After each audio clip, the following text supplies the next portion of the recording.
the others are making good progress? Hope it's all going smoothly. Oh, hey look! They made it back as well! Prince! Llama! How did it all go? All is well, thank you. Nefer and Yehoda had to stay at the curatorium to wrap things up, so they won't be joining us for now. I ran into Miss Anefa and Miss Aino on the way back. Their work is still in progress, so I suspect they won't be back for a while either. You seem rather cheerful today, Mr. Flintz. I certainly am. I achieved what I set out to do and came away with more than I bargained for.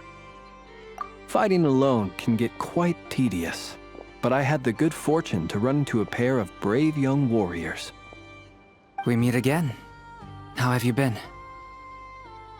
Albedo! What are you doing here? Thankfully, tracking you down turned out to be a lot simpler than we envisaged. These two courageously lent me a hand while I was fighting the Wild Hunt. When they told me they were Servarka's colleagues, it all made sense. And given how people of outstanding talent tend to cross paths, it's no wonder you're already acquainted. So, who's your travel buddy, Albedo? Why don't you come and introduce yourself?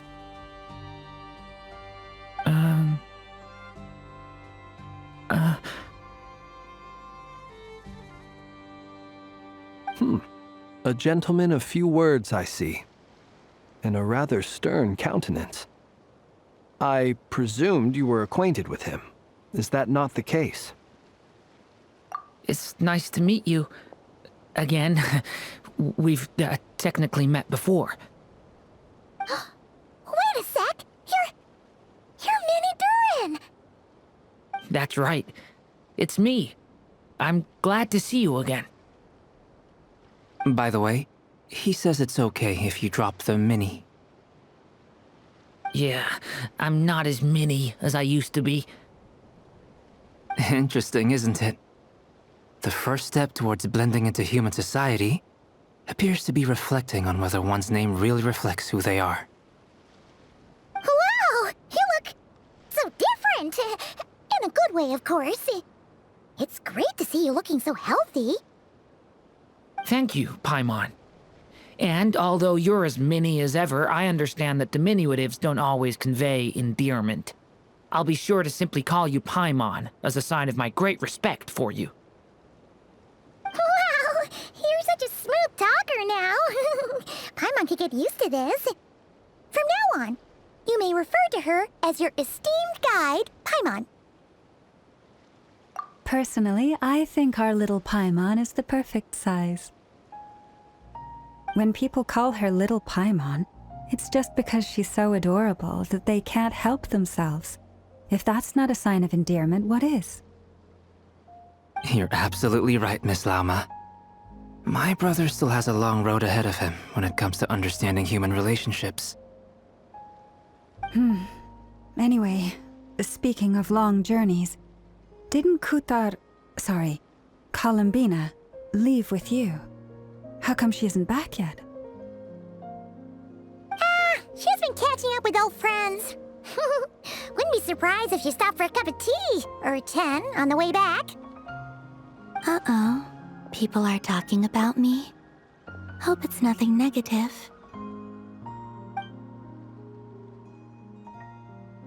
Judging from your expressions, I'm guessing it all went well? It's getting crowded here. I'll go grab some chairs. No need. This is a job for an alchemist. I'll whip some up momentarily. Thank you for your hospitality, ladies and gentlemen, but I was merely escorting my friends back. I'll be meeting Sandrone shortly, as we still have some things to discuss. It's been a pleasure, everyone. But this is where I'll say goodbye. We really appreciate your help. Oh, come on. Spare the formalities. I'm just glad I could help out some true friends. I understand. Well, bye for now, Harlequino. Oh, this place is hopping. It's probably a good thing one of us left. Otherwise, we might not fit all these people in. Are you saying we're about to run out of chairs? As a matter of fact, I am. Come on in and see for yourself.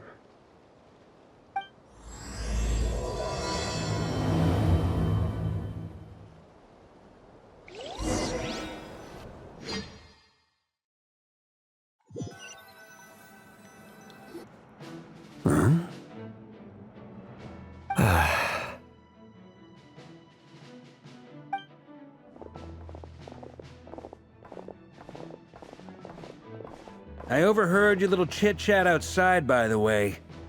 With Miss Columbina's colleague gone, we should be back to the original crew plus the other colleagues I brought in. Though, it looks like we have another new face. Someone else managed to rope in a colleague, too? Frankly, you and Paimon are the only people I know here. This here is Deansliff, colleague of Tibet's greatest guide, Paimon, and greatest adventurer, the Traveler. Well, not exactly colleagues, more sort of friends. When someone else jumps in to do the announcing, you know you're speaking to someone important. Let's hear what he has to say. Note to self, once Paimon knows your name, the rest of the world will soon follow. When he comes looking for us, it's usually something important. Paimon's guessing you've heard about the Wild Hunt, then. From the looks of it, you're about to hold a meeting. If I were to say that the Wild Hunt is our mutual enemy, would that earn me a seat at the table? As the saying goes, the enemy of my enemy is my friend. Mr. Dainsliff, there's a seat with your name on it. Though, I can't promise the same for everyone else. Hey, Albedo, think you can rustle up a couple more chairs? After all this time apart, Grandmaster Varka's first order is to rustle up a couple more chairs. I've missed this. Is he being sarcastic? Hey, he's your brother. Why are you asking us? I've still got a lot to learn about the nuances of human conversation. Trying to decipher Albedo's way of speaking has been like jumping in at the deep end. Oh, good point. Paimon gets you now. Don't sweat it. There are people who go their whole lives without getting the hang of it. You're ahead of the game already.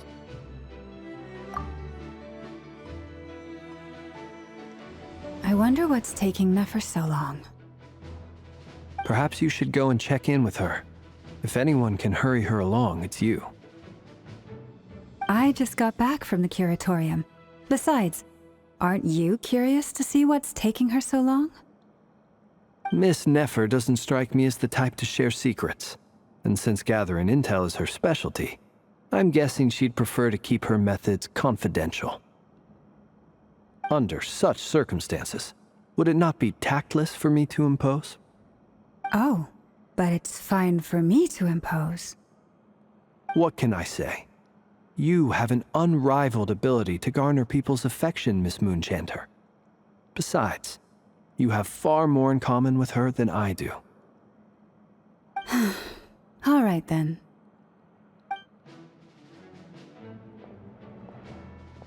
Impressive. She barely fought back at all. I admire your powers of persuasion, my friend. As I'm sure Miss Lauma will realize soon enough, the trick in life is to always pitch in with other people's responsibilities so that you can be selective with your own. Another trick is to simply hide in the background. Spoken like a true sage. Anyway, looks like we've got some time to kill before the meeting. Let's take a little breather, folks. And feel free to chat amongst yourselves. We'll get down to business once the other two arrive.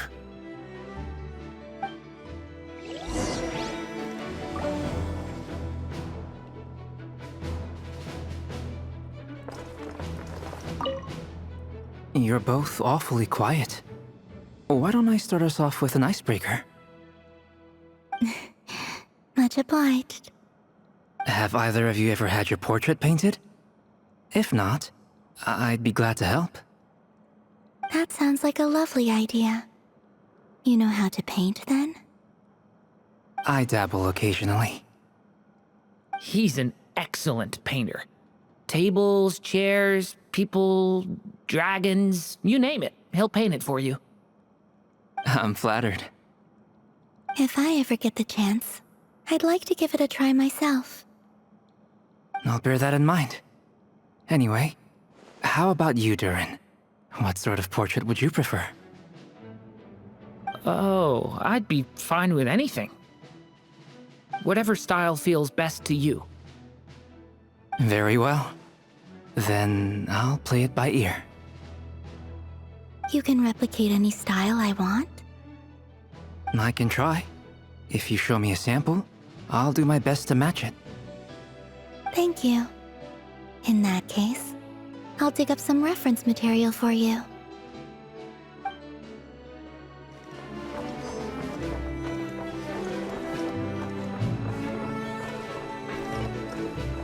Is there something you'd like to say to me? Yeah! For starters, why'd you just show up here without even giving us a heads up? If you think back to our previous interactions, you may recall that that's hardly out of character for me. You do have a point there. Oh yeah! You'll need to find somewhere to stay the night too, right? Wanna tag along with us? You never know. We might get a group discount. Sure, let's do that. Great! Paimon will handle it! And in return, we can get Dainsliff to be our very own personal bodyguard. If that's what you had in mind, you should have said so sooner. I'd be happy to help. Oh, okay then. Paimon was only kidding, but good to know. Anyway, since we're all here together, we might as well watch each other's backs. That's just what friends do, right? Indeed. Thank you.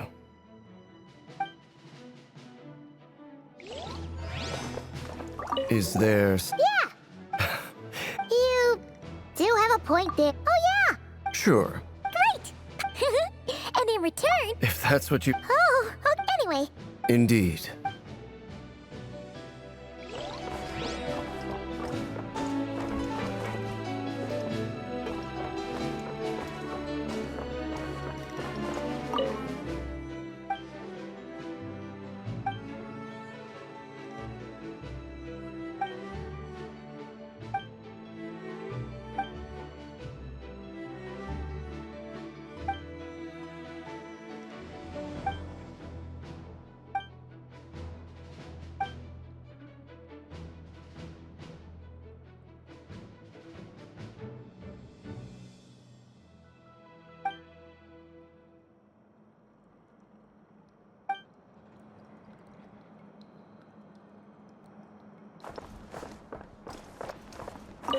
Truth be told, I can't remember the last time I was in a meeting with so many people. You're not alone there, my friend. The Lightkeepers also struggle to bring everyone together for a serious discussion. I don't doubt that. I've only ever met two Ratniki, one being you, and the other being that young guy, Itlua. Itlua is a good apple, I'll give him that. He's kind, honest, and regularly delivers supplies to my lighthouse. A true Ratnik to the core. In that sense, he puts me to shame. So you're what? A fake Ratnik? That's what it sounds like you're saying. But I get the feeling that's not quite what you meant.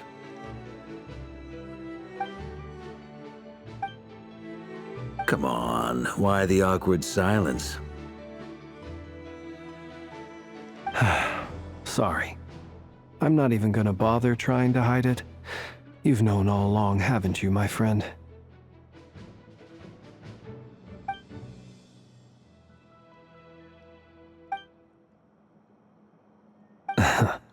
Now that was an awkward silence. Let's just keep this between ourselves. Probably best if Itlua doesn't know, huh? That goes without saying. Gotta be careful what you share with youngsters, after all. Anyone else in the know? Let me guess. The Traveler and Paimon? It's dangerous being too sharp for one's own good, you know. Then, in the name of the Animo Archon Barbados himself, I swear your secret's safe with me. When we went for drinks, you said that you and Barbados were practically best buds. In the light of that claim, do you really expect me to take your oath seriously? Of course. Just as long as you don't go spreading around the fact that I'm close with Barbados, all right? Fair enough, then. Nothing like a bit of mutual leverage to seal the bonds of friendship.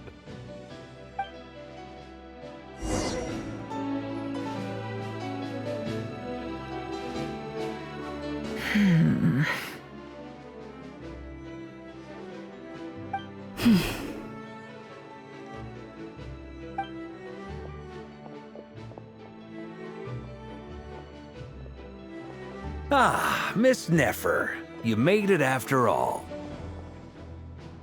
But what about Yehoda? I'm here to give you an update on how things are going on our end. Once this is over, I'll be heading straight back to continue my work. I left Yehoda back at the curatorium to watch over things while I'm gone. Huh. So much for just this once. Shh! Not so loud! We're on a roll here. What if she remembers and suddenly decides to back out? Did you say something, Mr. Varka? Huh? I didn't say anything. Right, Flint's? Must have been a frog. They get so noisy around here at nighttime. It's like they're putting on a concert in the background. Anyway, before we begin, there's a few introductions to make. Let me start by saying that it's an honor to be speaking before so many distinguished colleagues and collaborators. First up, we have Miss Lauma. As Moon Chanter, she's the leader of the Frost Moon Scions, a local religious community in Nodcry.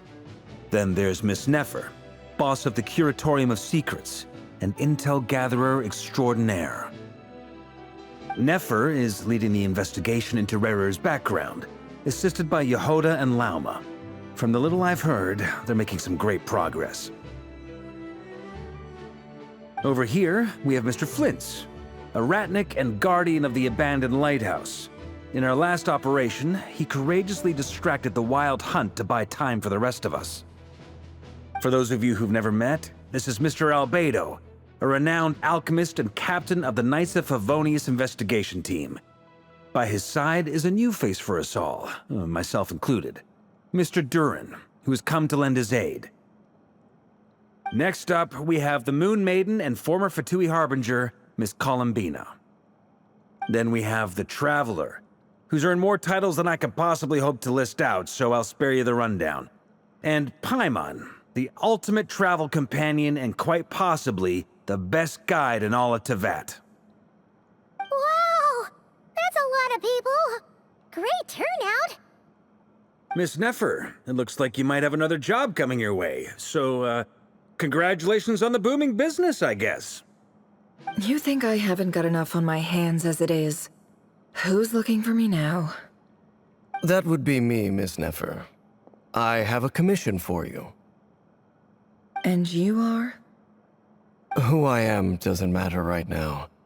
What does matter is that I'd like you to gather more intelligence about the Recher of Solnari.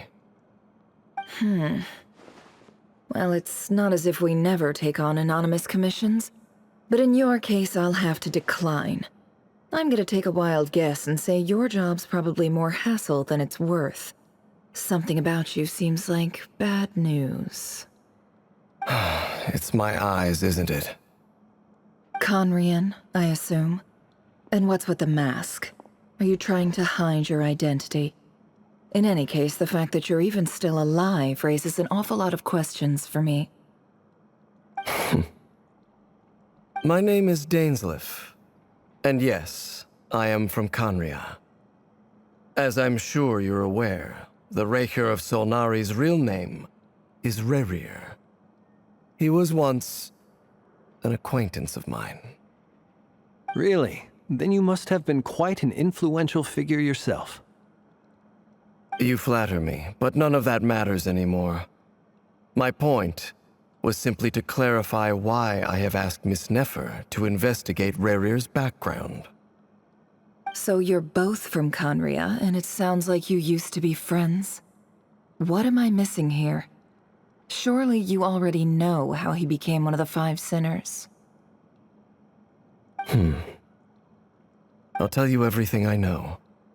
The history of Conria, the names and identities of the Five Sinners.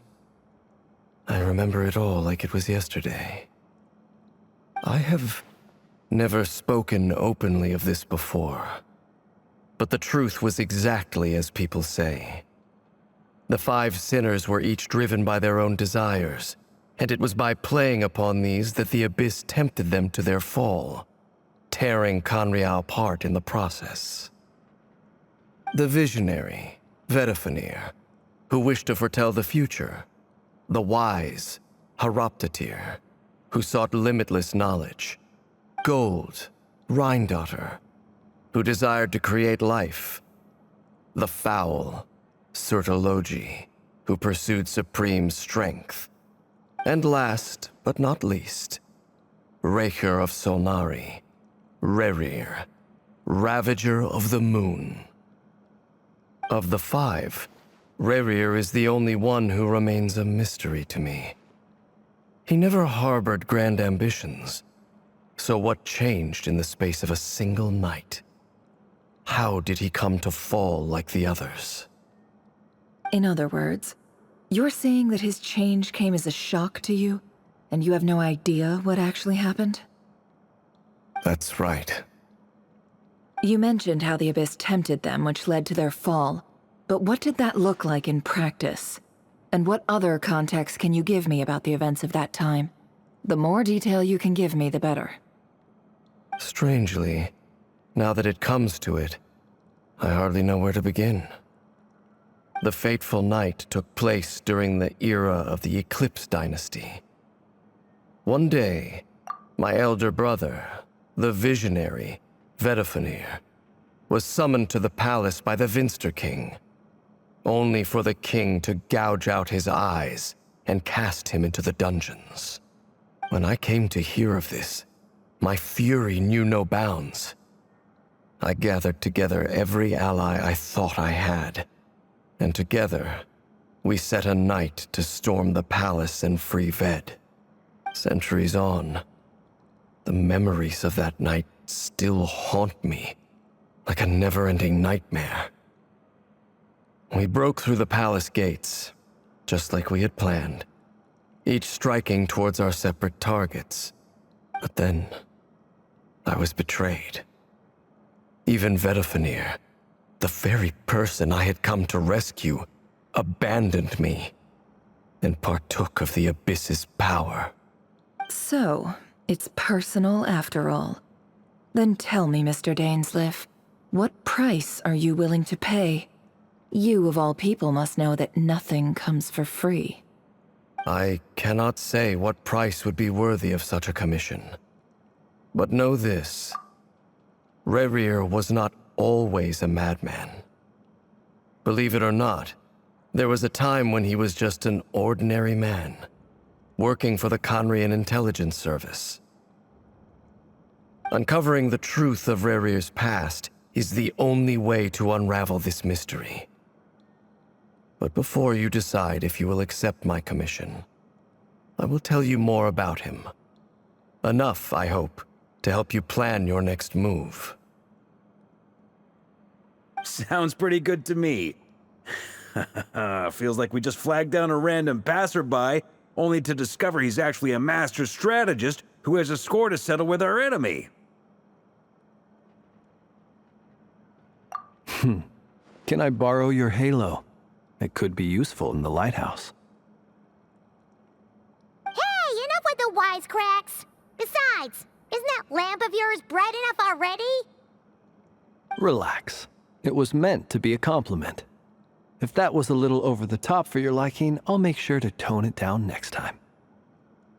I'll give your proposal some serious thought, Mr. Dainsleif. Let's speak in private once the meeting is over. Before that, there's a few things I'd like to share.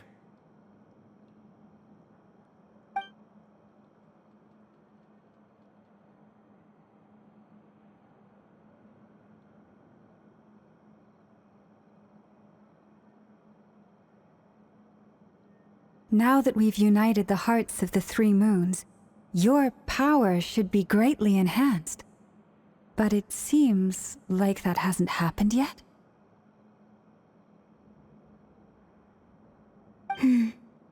I believe it will take a little longer. You've done so much for me, so I want to be completely honest with you all. Even though I'm doing a lot better now, the truth is, my recovery will likely be an ongoing process. From the moment I was born, my power has been slowly ebbing away. And that is because Teyvat has never accepted me. Even with the moons united as one, it seems my rejection cannot be undone. So far, I have yet to find a solution. It may turn out to be a problem that will plague me until the day I finally leave this place behind. Even so, I will do everything in my power to help you drive out the Rayhir of Solnari. As Arlecchino put it, this is not about chasing the spoils of victory. It's just a gesture of heartfelt gratitude. Kutar.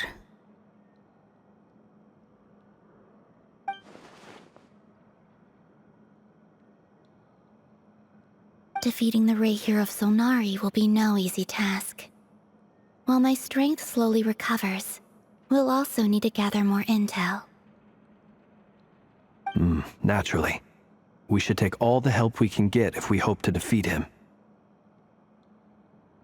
We've considered several viable plans now, but our choice hinges on the answers to a few key questions. Is it even possible to kill Rayhir? What experiences shaped the person or monster he became? And what's he really after? Given Albedo's expertise in alchemy, I think we should leave him to try and answer the first of these questions. Understood. As for the other two, I'm afraid we'll have to count on you again, Miss Nefer. Believe me when I say it's not my wish to burden you. But right now, relying on your skills is our only option. So you're placing all your hopes on me, huh? We can't thank you enough for agreeing to help us. Honestly, I can hardly believe how lucky we are.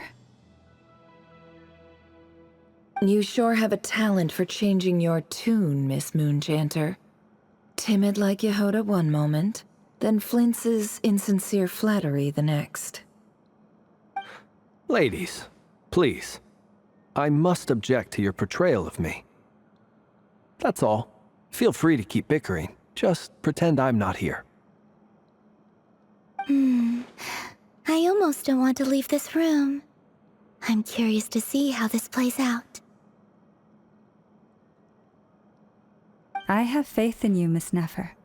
Something tells me you'll stand by us until the very end. Oh? And what makes you so sure of that? What if I suddenly decide that my compensation is insufficient? This isn't about the money. I can sense that you've got a deep-seated distaste for Rayhir, and knowing you, that alone is motive enough. Look at them getting along so well. Like two peas in a pod. And I'm the one they accuse of insincere flattery. There is no justice. Miss Lauma, you have to understand something. Unlike you, I don't actually enjoy having everyone's hopes on my shoulders. Is that right? Well, maybe the fact that I'm willing to put my hopes in other people says more about me than you. But the fact is, I also trust you. And that's because I know that you're someone we can count on. Anyway, we've got our plan, so let's get moving. Mr. Dainsleif, let's talk. And Traveler, once we're finished, if you've nothing else planned, I'd like you to come with me. This whole experience is teaching me a lot. For instance, I now know that when other issues come up in the future, I'll have far more luck getting Lauma to convince Miss Nefer than trying to do it myself. Hate to say it, friend, but that's one of the funniest things I've heard in a while. Why? You think I've got it wrong? Quite the opposite. But what makes it so hilarious is how long it's taken you to realize.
Thank you for waiting. It's okay. We actually used the time to help Dainsleif get a room at the hotel. That's very considerate of you. Now, I trust you share my curiosity about Rarier's past, and you seem fairly familiar with Mr. Dainsleif already. We spoke at some length after the meeting. He was the one who suggested I should invite you to join this operation. He feels confident that these secrets will be safe with you. Dane has a lot of faith in us, that's for sure. Likewise. I appreciate that you got right on board without interrogating me about why I invited you. It shows that you trust me to explain everything in due course. That's because we know what you're capable of. We appreciate you too, Nefer. You might have been forced to help in the beginning, but this time, it was your choice. That's one way to put it. Another is this, that once a decision's been made, it's set in stone. After that, my only goal is to see it through. Alright, so here's how it is. I'm going to access Rarier's thoughts again using my confidential method. Now, I'm sure you've seen things like this before on your travels, so you're surely well aware of how dangerous it can be. The reason I've gathered you all here is to ensure my safety during the proceedings. I plan for us to enter the fragment of his consciousness together, and once inside, I will focus on searching for information. Think of this as a diving expedition into someone's brain. If I'm the diver, you are my safety equipment, tasked with keeping me alive while I'm under the surface. Once the ceremony begins, we will all be spying on privileged information. But in the interests of safety, you must remain absolutely silent at all times. We will discuss our observations after the ceremony has concluded. Lastly, any individuals of a weaker constitution are advised not to partake in the ceremony. In any case, Paimon has her own job to do, which requires staying in the room but not joining the ceremony.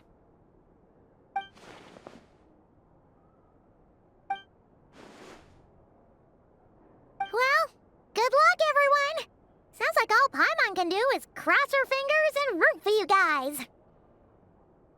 There's a little more to it than that.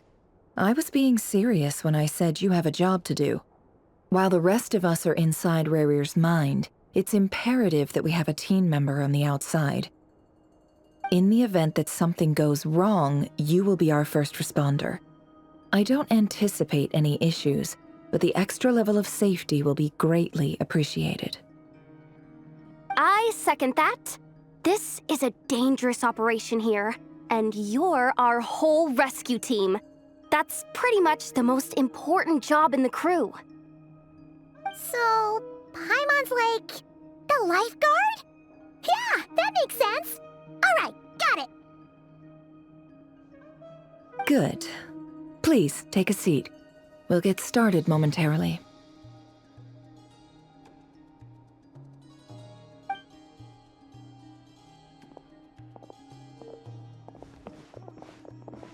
So, did Mr. Dainsleif tell you anything else? He told me that he believes Rarir kept some big secrets in his life. He's not sure that they were the cause of his eventual downfall, but he's asked me to uncover what those secrets were all the same. But surely you're not planning to go through with this, no matter the cost. If you think that, you'd be overestimating me. I'm a businesswoman, not a mercenary. But I do have my own professional reasons for taking this job. You think I'd turn down the opportunity to get a first-hand glimpse into Conrian history? No chance. Well, as long as you don't let morbid curiosity get in the way of safety concerns, we're good. We'll do whatever we can to help you. You're such a killjoy.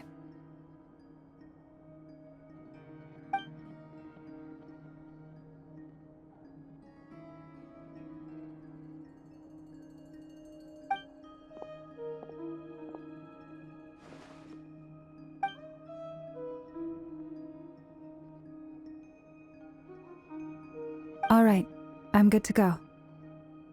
All set over here, too. Promise, Paimon, you'll be extra careful. All right. Let your whole body relax. We're about to begin. Close your eyes.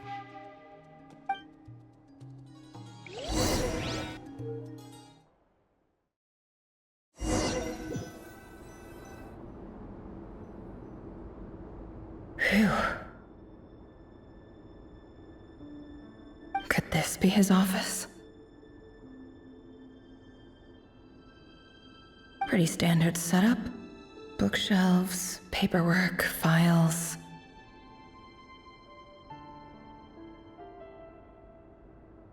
According to Dainsleif, Rarir used to be an intelligence operative. Chances are there's plenty of top-secret intel stashed away in this room.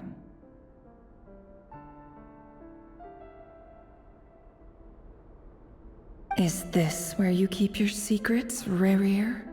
Can't say I'm not looking forward to this.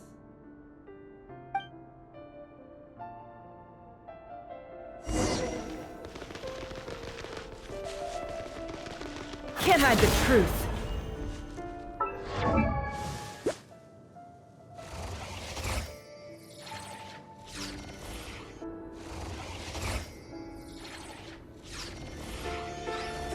It all adds up. He looks even gloomier than last time. I wonder what's changed.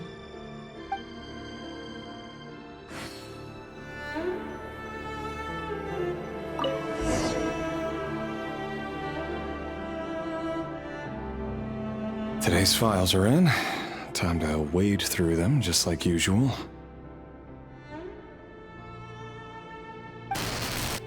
Male, 51. Occupation, cook. Confirmed Crimson Moon descendant.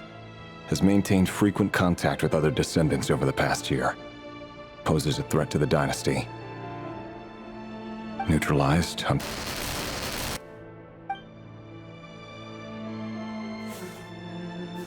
This one should be archived under purged targets.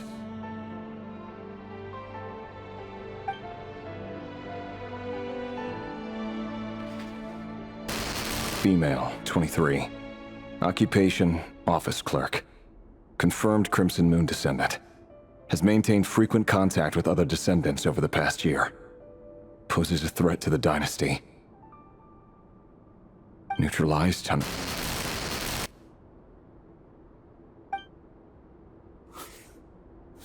Another one for purged targets. Sounds like she was that other man's daughter. Never mind. What's it got to do with me?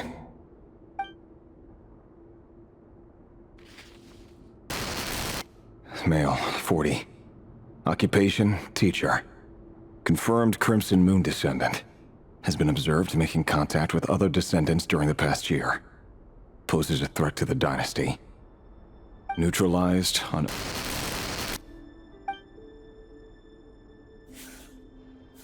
Just another nobody for the archive. Come to think of it, I remember surveilling this man. A case like his never would have been considered a priority in the past. Huh. He barely even interacted with other Crimson Moon descendants.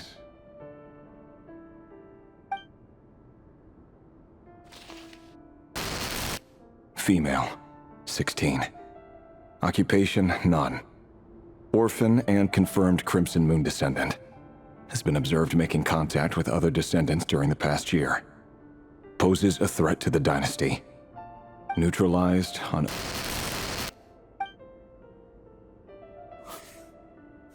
Filed.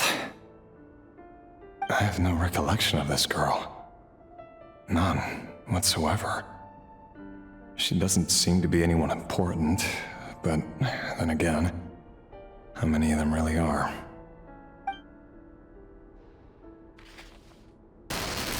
Female, 13. Occupation, none. Orphan and confirmed Crimson Moon descendant. Has been observed making contact with other descendants during the past year. Poses a threat to the dynasty. Neutralized on... Filed.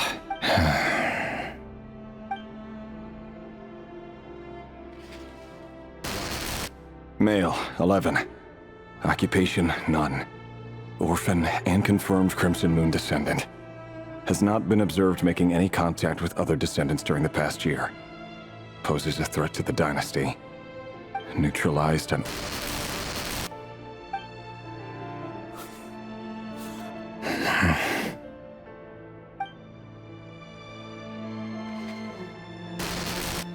Male.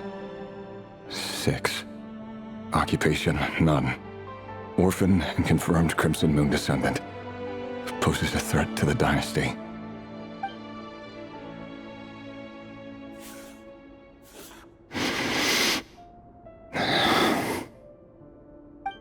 It's funny, isn't it? Your job is becoming both harder and easier at the same time, depending on how you look at it. Sooner or later, the Crimson Moon descendants will be completely wiped out. But as their numbers dwindle, they become harder and harder to track down. That's not how it is. Fortunately, however, most of the able-bodied adults have already been taken care of. The remaining weaklings will be increasingly easy to deal with. No! No. My job is to ensure the survival of the Eclipse Dynasty. And the only way to do that is by eliminating any and all potential threats. It's a perfectly legitimate... Every single one of my colleagues can attest to my fairness. And if my friends were aware of the facts, I know they'd back me up too. Assuming, of course, that they were aware of all the facts.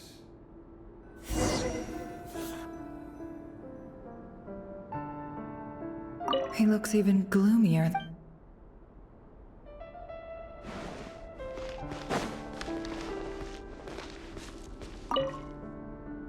A box containing a ring inlaid with a precious gem. Must be for his girlfriend.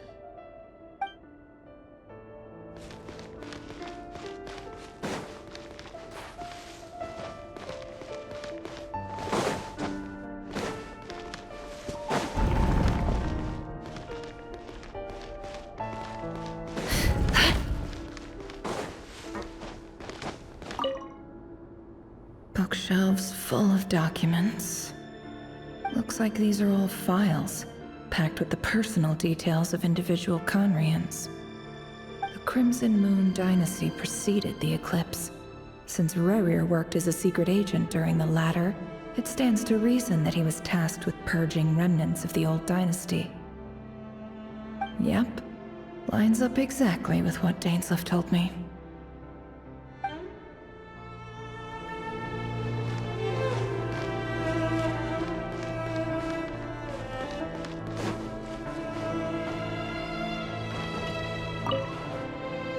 A file tucked inside a folder. The title reads, Dear Breakfast Shop Owner. It's a list of names.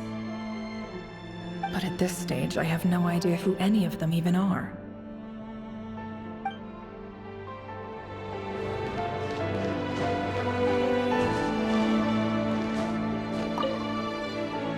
Wonder what kind of encryption technique this is. Seems like it has to be inserted into that camouflage device nearby. Aha! It's an audio recording. Please, hear me out. I can't shake this feeling that someone's been spying on our house. No, I'm not being paranoid. It's true. I saw someone dressed in all black. It was a couple of days back, but that was on another street, not near my house. I swear, I know what I saw! There's a note in the margin. Surveillance of the Runforther residence has concluded. We apprehended the target and filed the mission report last night. Could the voice in the recording belong to one of Rerir's targets?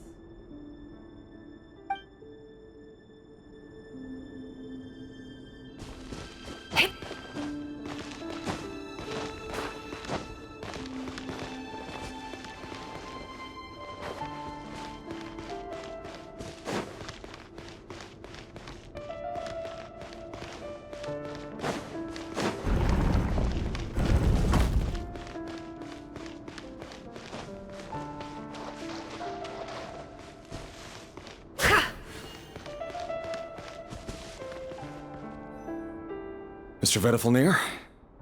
It's been quite some time since we last met. Rerir, I trust you're here because you have something important to discuss. Forgive me. I wasn't tuning out, it's just, I noticed you didn't even phrase that as a question. As if you knew I was coming. Tell me, does someone in your position ever feel the need to ask questions at all? It is indeed within my power to foresee certain things. Things like your arrival. I was just thinking. It won't be long before I'll be inviting both you and Dane to my wedding. That isn't a lie, but nor is it a fact as such. It's a wish, isn't it? No fooling a prophet, is there? Ever since that day we met for drinks, I knew it was only a matter of time before you came looking for me. Does it feel good? Knowing how the future will unfold. I'm afraid the notions of good and bad fail to capture the complexity of what such a power entails. Once you've seen what will come to pass, it can be all too easy to succumb to fear and melancholy. Unless, of course, you learn to abandon these feelings.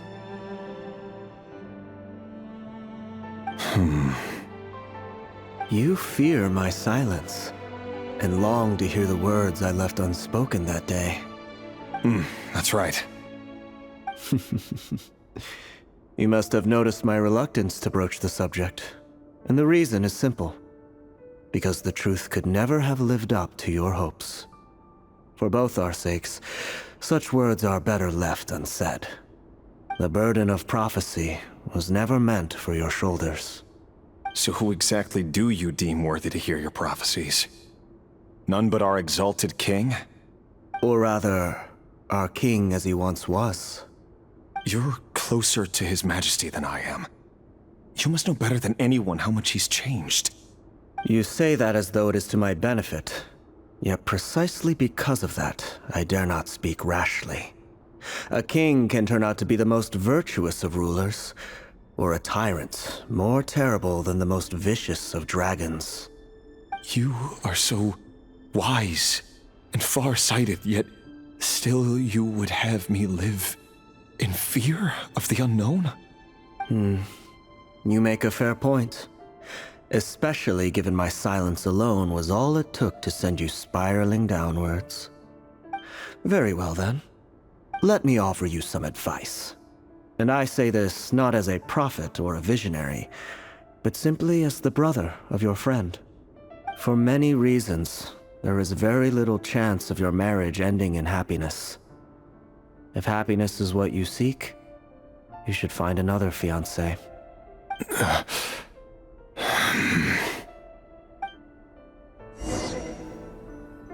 Hold on. There's that same black fog again. Could this memory belong to Thelindis? Guess I'd better tread carefully. People only see what they want to, so don't...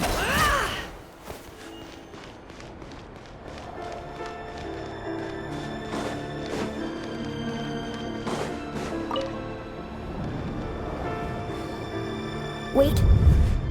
Hear me out. This time we finally got a clear look at his face and learned his true identity.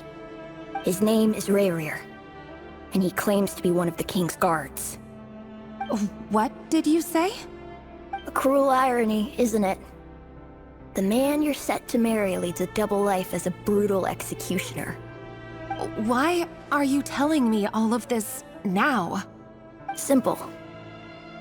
It's because I want you to kill him. You are the only person he would never suspect. No, absolutely not. I would never dream of doing such a despicable thing.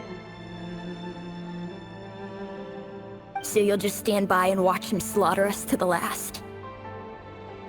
Do not forget that the blood of the Crimson Moon flows in your veins too. The blood of the Crimson Moon? What does that matter now? The dynasty has long been dead and gone. You think that alone is reason enough for me to throw away everything I have?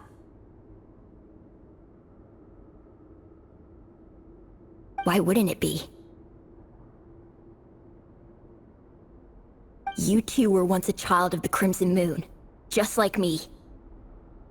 Don't tell me you've never felt so much as a flicker of fury for the way we were trampled into the dust.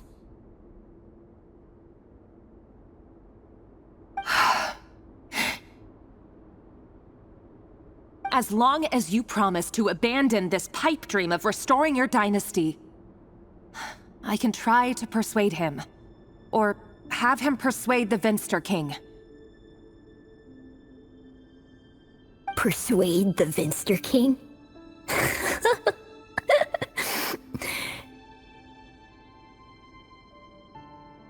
Do you even know why he's so obsessed with hunting us down? Why he keeps trying to force us to hand over our secrets? Over and over again? Or why we refuse to give up on restoring the dynasty? The Vinster King. A blind fool. His eyes clouded by powers from beyond this world. A petty little man with a miser's heart. And he dares to sit upon the throne? Mark my words. Sooner or later, Conria will fall. And it will be his doing. If you can't bring yourself to do it, so be it. Just you watch. It won't be long before calamity descends upon us all. The Rayhir of Solnari. That really is quite a secret you've been keeping from me, Rayhir. But who am I to talk? Am I really any better? I've kept my own past a secret this whole time, too. Love should be built on honesty, but ours was born from lies. And yet, Is it really so wrong to hide things that would only make life harder? If we don't cover up the parts that no one else should see, how can we go on pretending to be normal? Vedifulnir must have known all this, and that's why he made his prophecy. In the end, nothing stays hidden forever. But I won't just sit by and watch this disaster unfold. I'll do everything in my power to protect what I cannot afford to lose. No matter who I have to face.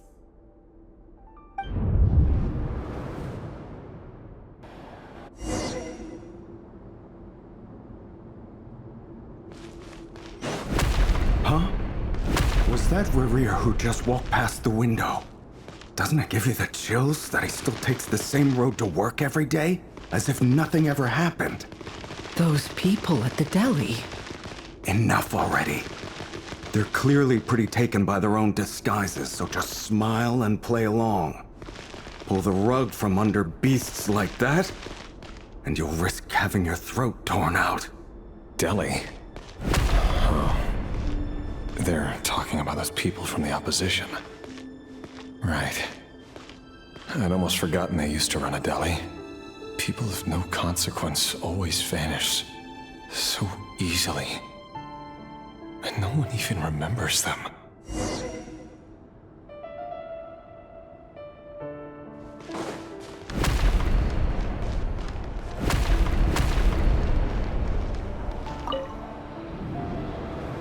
But surely you can see he's not the man he pretends to be!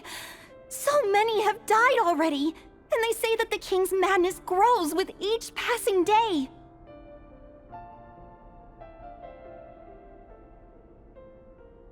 We're not going to survive this, are we? But why does it have to be this way? Do we really deserve to die just because of the blood that runs through our veins? Felindis! Are you even listening? Sorry, Freether. My mind was off wandering. I heard you, though. You're talking about what Rerir said. He's just following the king's orders. He's a secret agent, and it's his job to hunt down rebels and dissidents. By the time you first met him, he'd already taken lives. Maybe he was using you from the very beginning. No. Rerir has no idea I have anything to do with the Crimson Moon. My family are only distant relatives of the main lineage, and besides, my eyes are perfectly ordinary. Truth be told, apart from my teacher, pretty much no one knows I have any connection to any of it. It's been a long time since my family severed ties. But as Orlog said, who could possibly talk sense into that raving lunatic of a king? No one! I'll work something out. Trust me, I'm with you all. But for now, you need to keep yourselves hidden. Don't let anyone find you, anyone at all. Don't forget that Rerir is an Eclipse operative. You need to be extra careful when he's around. And when I am too. For now, don't come looking for me.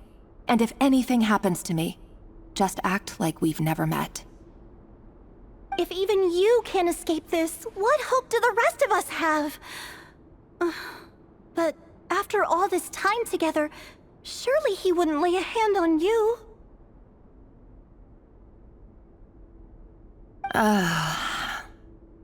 I won't speak in his defense, nor can I give you a clear answer to that question. But I'll do everything I can to put an end to this. Here, hold on to this. If an opportunity to escape presents itself, take it. You'll be glad you took some spare change.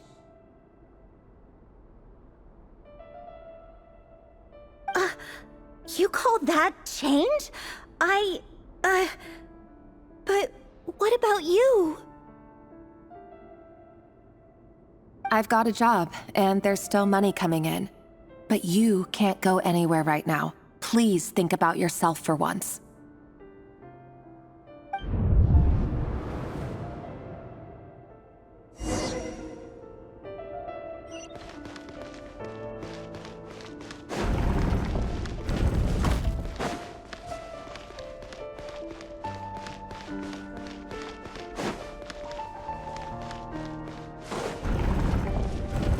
Another day, another round of assassination training. Training ground is just beyond this hidden passageway. When you kill a person, doesn't it bother you when you end up covered in their blood? Why would it? Aren't we all just walking blood bags? But not everyone is accustomed to hunting down others like prey. You've been a hunter for so long now. You seem to have forgotten that most people don't just go around killing one another. Leave me alone.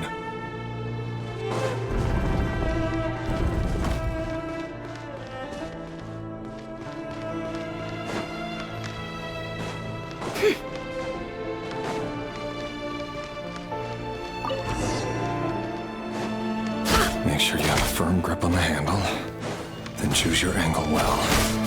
Keep your movements light and brisk. And the prey won't sense a thing. I doubt that. How does no one ever die a quiet death at your hands? I work clean. No traces.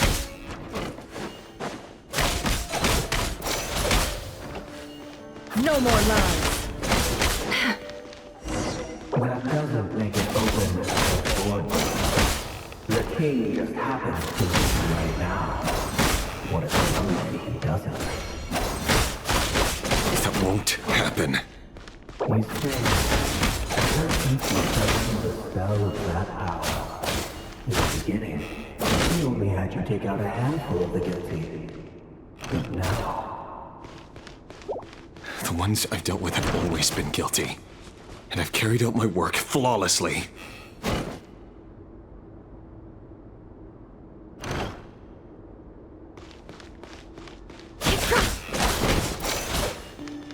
It all adds up.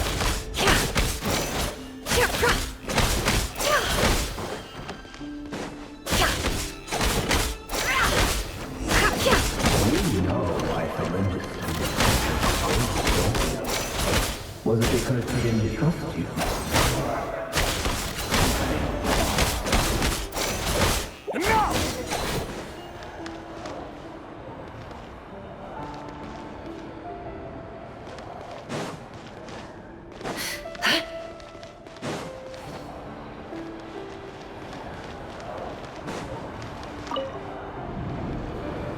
Delindis, do you still remember Orlog? Orlog. The boy who was pretending to sell flowers. You spoke for quite a while, didn't you? Yes, we did. What about him? He was arrested 2 days ago. Chances are he's already dead. He... I just don't get it! After everything he's done, why do you still stand by him? Or does it mean nothing to you that people keep dying? No, that's not... Just hear me out. I need to go now, Thelindis. They're looking for us. You take care too. If you ever need a place to hide, come find us.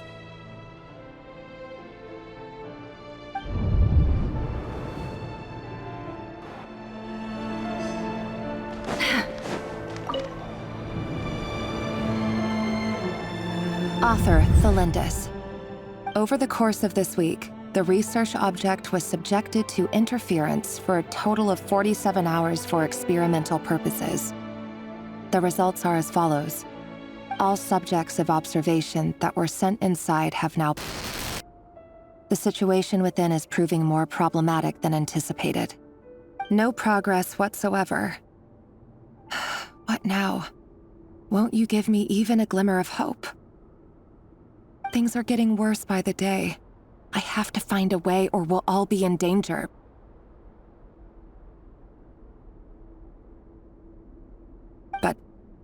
But I... If all this research comes to nothing, what then? Sooner or later, it'll be my neck on the line. But could he really bring himself to kill me? No. Surely he wouldn't have the heart.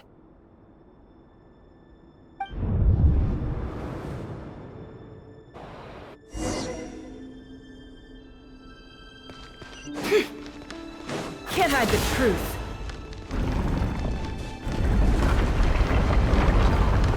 Why won't you just let us go? We don't even know each other. All we want is to live ordinary, peaceful lives. You want to live?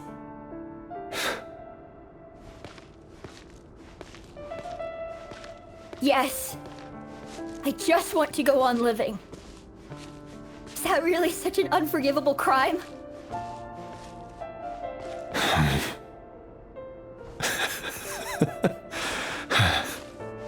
You want to go on living. I want to keep living too. To keep living forever. That's why I have no choice but to continue on the path I'm on. If only some savior would suddenly swoop down and change the way the world is. Too bad that's not going to happen. Imagine that. If there really were such a person, you and I wouldn't be standing here like this, would we?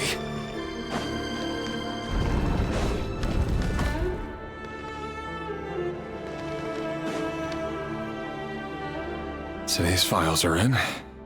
Time to wade through them just like usual. No, I don't get tired of it. It's my job. And not only am I lucky to have it, I'm good at it too.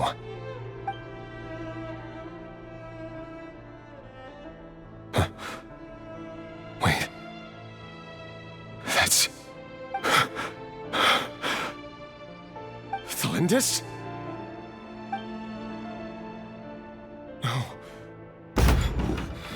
No. No! Why? But you bear no mark of the Crimson Moon. How could you possibly have anything to do with them? It cannot be! A diluted bloodline. Carefully concealed. I see it now. You've been living in the shadows just like me. What a fool I've been. Numbing myself with talk of justice. Even imagining my friends would back me up. But in the end, Irminsul. Finster King! How far are you going to take this? From the direct bloodline to secondary offshoots? And then what? Today it's the descendants of the Crimson Moon. Who will it be tomorrow? Will you not rest until everyone down here is dead? No. This cannot go on. This is where it ends.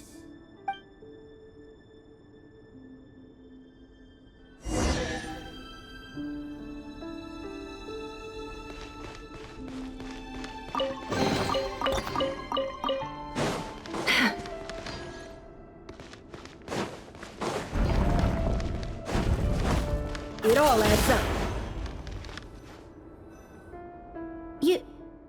You're really letting me go? I am. As long as you can guarantee that no one will find you. Don't worry, I'll be extra careful. No one will know I was here. But... what about you? Me? If you let me go, you won't be able to complete your mission, will you? Good point. In that case, maybe you should stay. No, please! I just want to see the outside world again. To... Go on living? Yes, I know you're a man of your word. So please, just let me go. If I let you leave, what will become of me? Just kidding. Go, now. But remember, don't let anyone know you were caught. We'll be seeing each other again very soon if you do. Even shadows in the dark must live by a code. But you can't save everyone. You've been whispering in my ear for days now, Vedifilnir. What are you trying to do?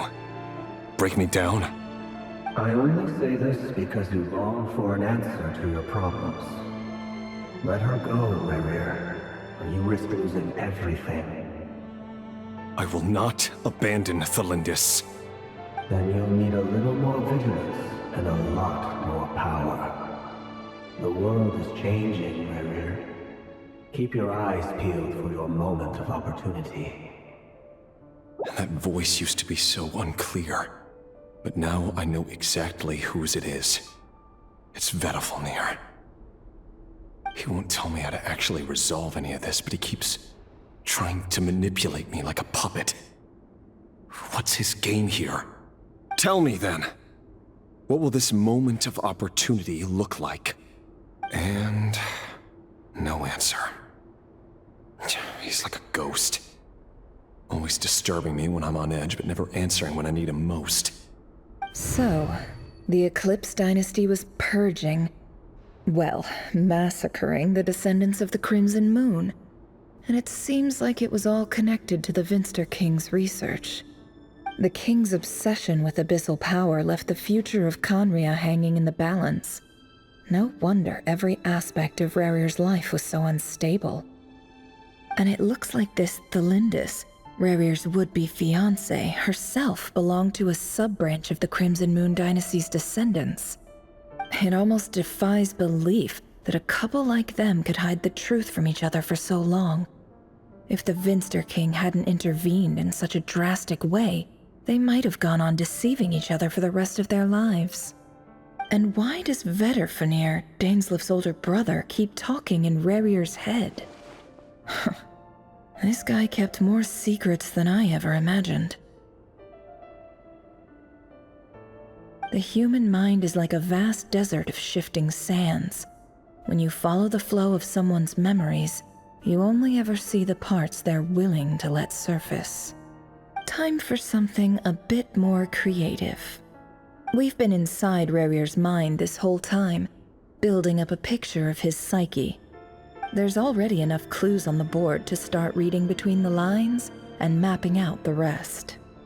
Now, we can finally begin to put the pieces together. Sure, it'll only be a reconstruction, part simulation, part reasoning, but it's usually pretty accurate. Once we've built up a cognitive profile, we just need to cross-check the logic behind his actions. And then we'll be able to take a sneak peek at whatever it is that Rerir has really been hiding.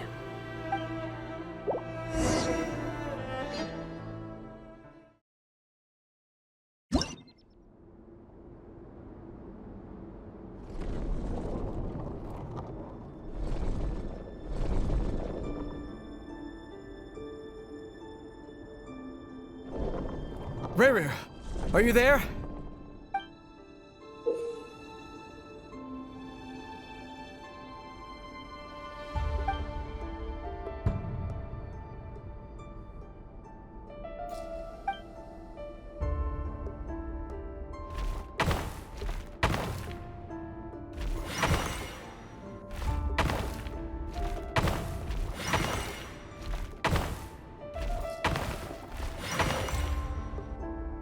Hey, Rerir! Come out, it's urgent! Dane? What's wrong? Quick, come with me. I'll explain everything once we've met up with the others. Okay. I'll come.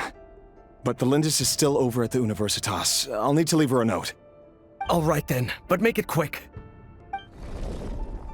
I've never seen Dane so worked up before. Whatever this is, it must be big trouble.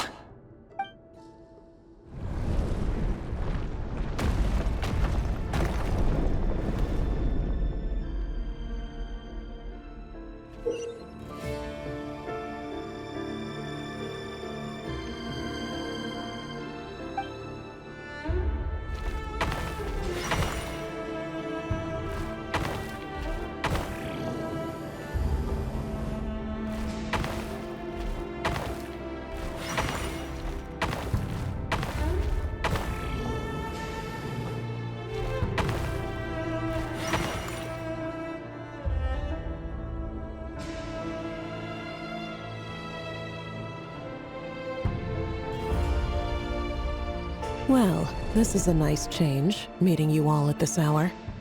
When men and women of ambition can speak face to face in broad daylight, I say that's a big step forward for our dear Conria.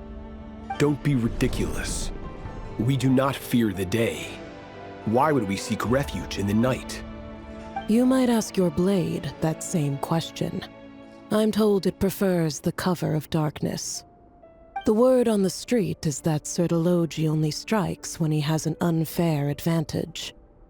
But that is patently false. I see you're missing an arm and a leg. Surely only a fair fight could explain that. If this is your way of offering me replacement limbs, believe me, I'll take them. Oh, we can certainly discuss that. With bioalchemy, anything is possible. Assuming I have your full support in my research. Lunatic. Roptatir, what brings you here? Why, Dainsleif, of course. He invited me. Please, cast aside your apprehensions, Miss Rhine-daughter. Whatever the rumors may say, I am but a humble servant of the king, and I can assure you he affords me no greater convenience than he does you. Well, the Universitas Magistrorum won't stop fawning over you, so at least some of the rumors must be true. You're clearly doing well for yourself, so drop the humble servant act. It endears you to no one. You're president of the Universitas Magistrorum, the chief royal mage known as the Wise by royal appointment, and by far the most favored among the 4 pillars of Conria. Vice President Veit doesn't even try to hide his envy when he sees you. My success is the product of hard work and good luck.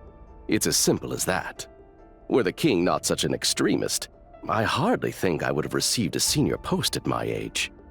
Of course, no job is without its gripes. Serving a king like ours can be a challenging task, as I'm sure you can imagine. And as for Efterveit, in missing out on the presidency, he's dodged a mountain of stress. Like everything else in life, it comes with pros and cons. You're all here. I apologize for the short notice, but it was an emergency.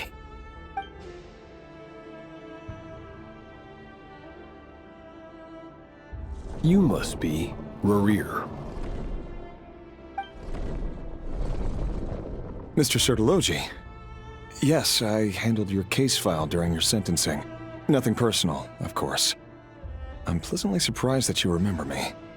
You're clearly a person of substance if you've been invited here. But Dainsleif, you'd better have a very good reason for convening this little gathering. It's my brother, Vedalfenir. After he spoke at the court this morning, the king was so infuriated by his words that he had him blinded in both eyes and thrown in prison. Vedalfenir in prison? Strange.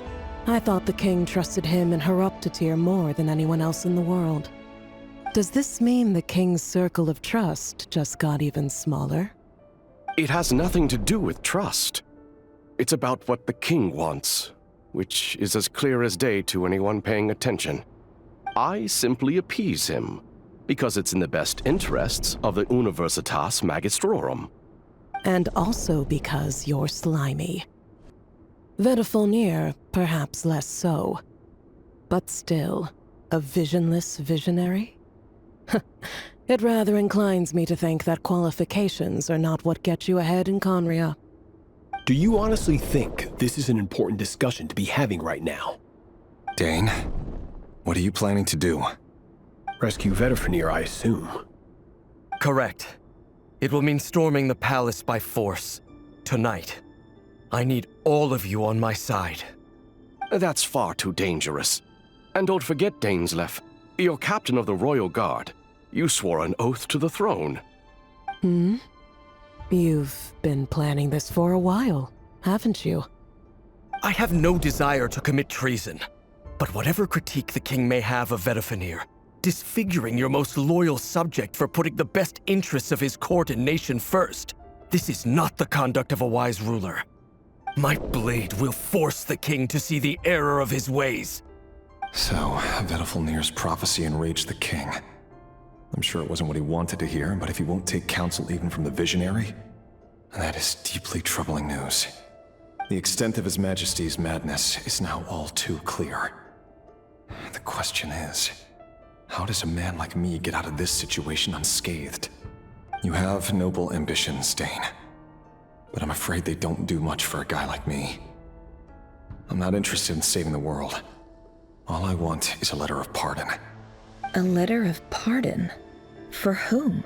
Thelindis? The chances of the Vinster King issuing a pardon for anyone connected to the Crimson Moon seem vanishingly slim.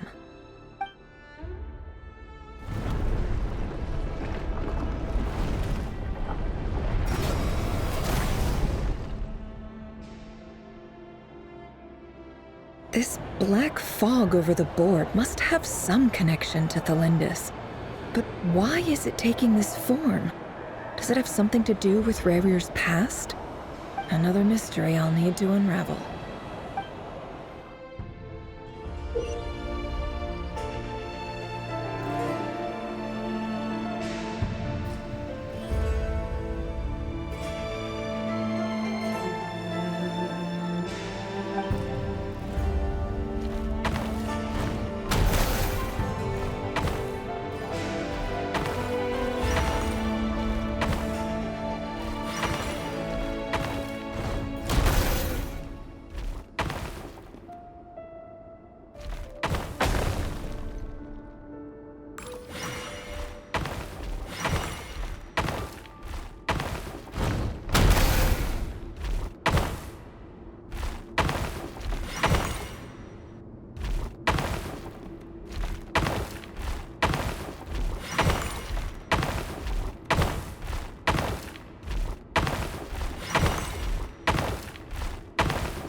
Author Thelindis.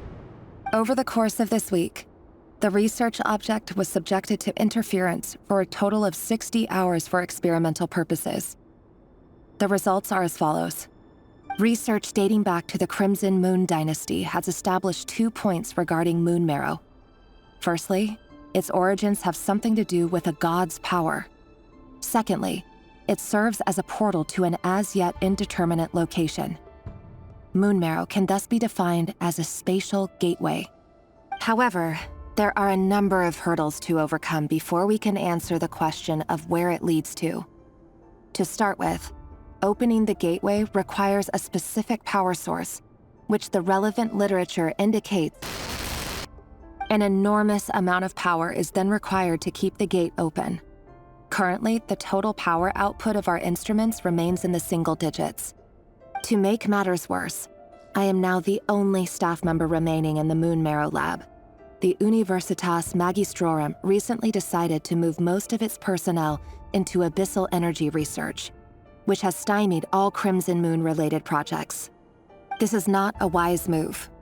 I have always maintained that placing all our hopes in a single source of power is risky, especially one as poorly understood as this.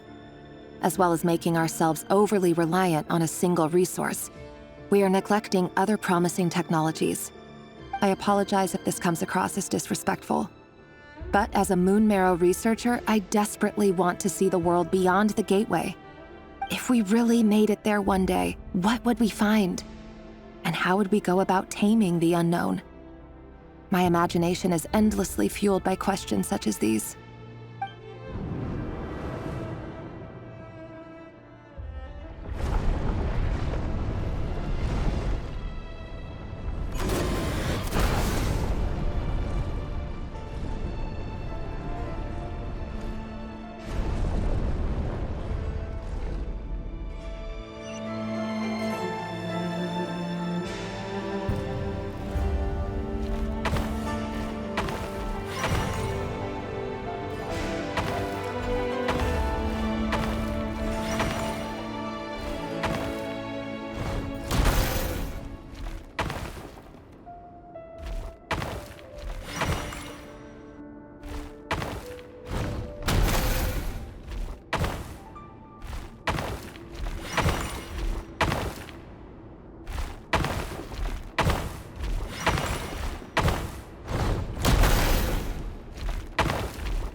This is for you.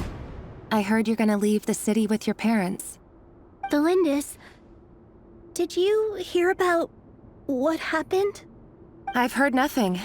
Rerir got back very late last Friday, and he was acting a little unusual, but he slept pretty well, so I'm guessing whatever he did was a good deed.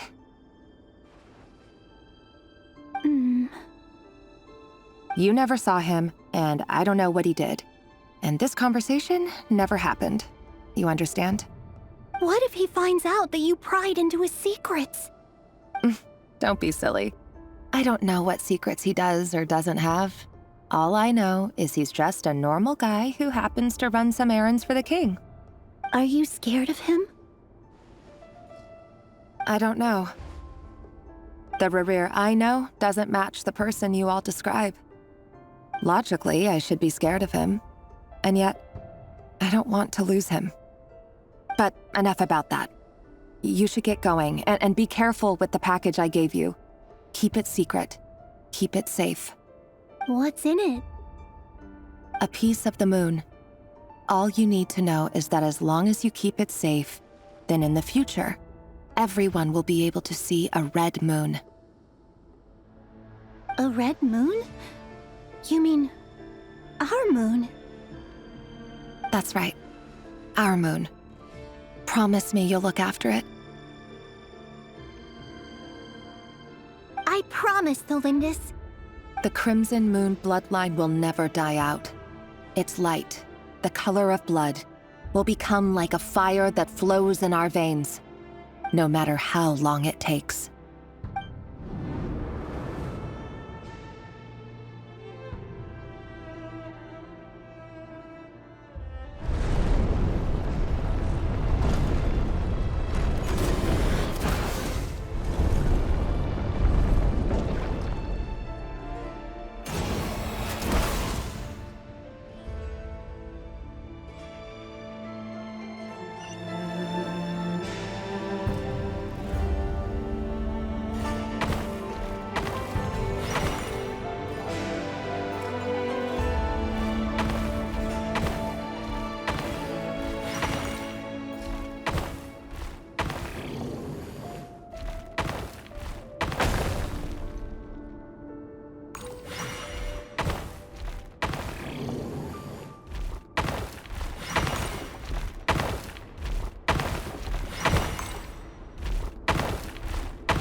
Hurry, everyone, and stick to the plan.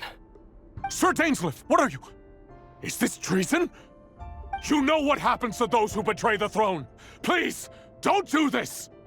It is the king himself who has betrayed the throne. He has betrayed all of Conria. If you have any love left for justice in your heart, you should join me. It's showtime. Dane and his group will handle the troops in the palace. Then Hraptatir and Rheindotter will disarm the security measures. My job is to enter the prison and rescue Vedifalnir. Stay safe. Wish me luck. Look after my brother. Draw your blade. It is time for justice to prevail.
smell is abominable.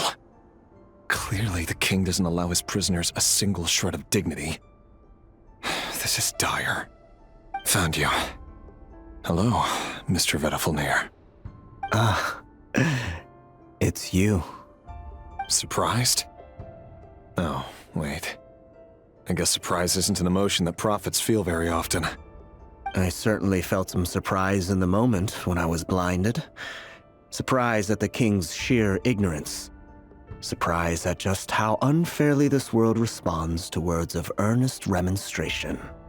I'm curious. What did you prophesize this time? It wasn't a prophecy. It was a word of warning. Someone had to say it. The king has forsaken all reason in pursuit of his obsessions.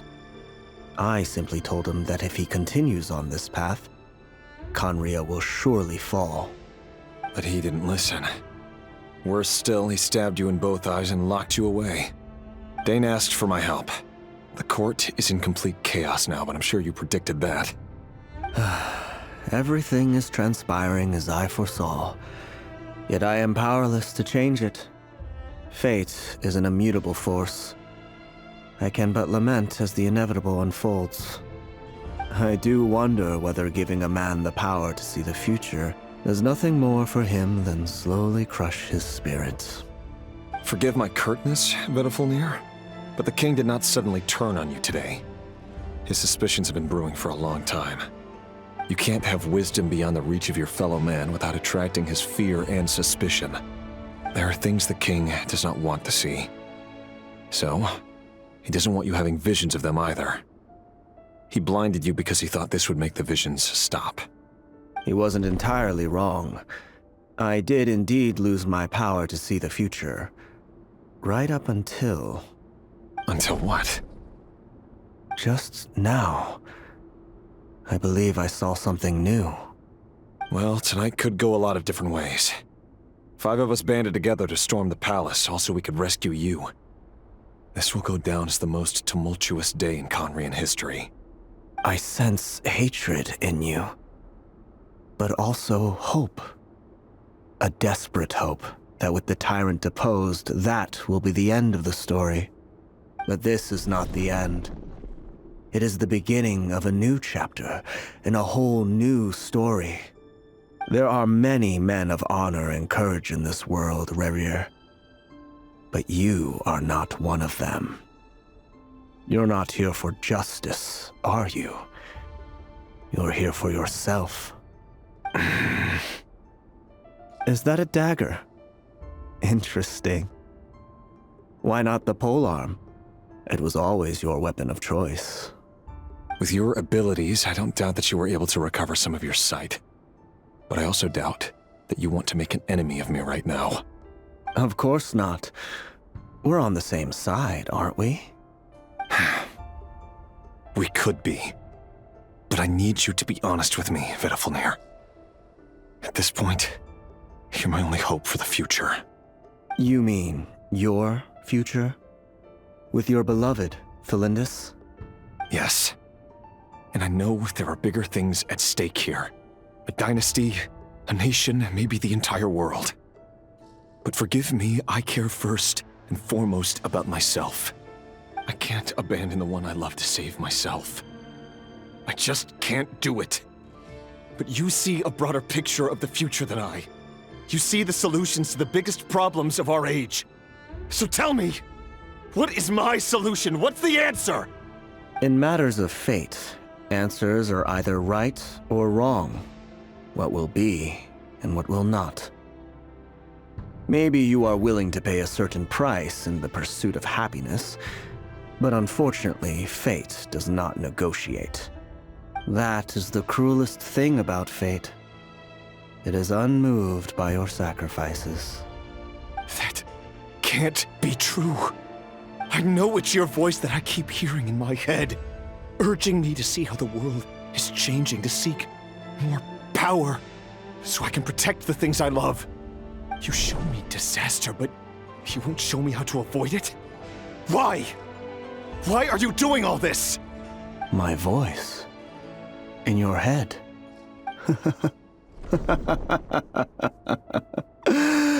So, you hear it too? The voice that steals your mind, gains your trust, and drives you crazy. It turns out that we are not so different, you and I. Vedifilnir just broke into the strangest smile I've ever seen in my life, as if he'd discovered some monumental secret. But then he suddenly switched to looking extremely weary. Very well then. My advice to you is as follows. You must persevere. Whatever trials and tribulations you may face, be steadfast in the belief that they are your path to the future. For as long as you live, your story with Thelindis shall not come to an end. That is the only chance you have of fighting back against fate. It is up to you whether you believe my words. Regardless, that is all I will say on the matter. I have no right to intervene any further. I will hold you to your word. Thank you for setting me free. In return, I will tell you one more thing that you cannot afford to ignore. Just then, a strange wave of energy rippled through the city. We had no idea what it could mean. If I were you, I would head to the Universitas Magistrorum. The Universitas? Oh no! I'm sure we'll be seeing each other again very soon, Rerir. Whatever Vedifilnir said, I didn't catch it. I didn't even help him out of the prison. There was no time to lose.